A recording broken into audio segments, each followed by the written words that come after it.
হবে? পুষ্প দাও না, ধরে দাও না, ওই নীল পাখিটাকে পাখিটাকে পাখিটাকে ধরে দাও না। কি হবে? পুষ্প দাও না, ধরে দাও না। বেশ তো উড়ছে পাখি আকাশে,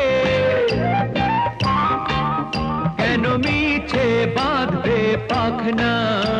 ওই নীল পাখিটাকে পাখিটাকে পাখিটাকে ধরে দাও না। কি হবে? পুষ্প দাও না, ধরে দাও না।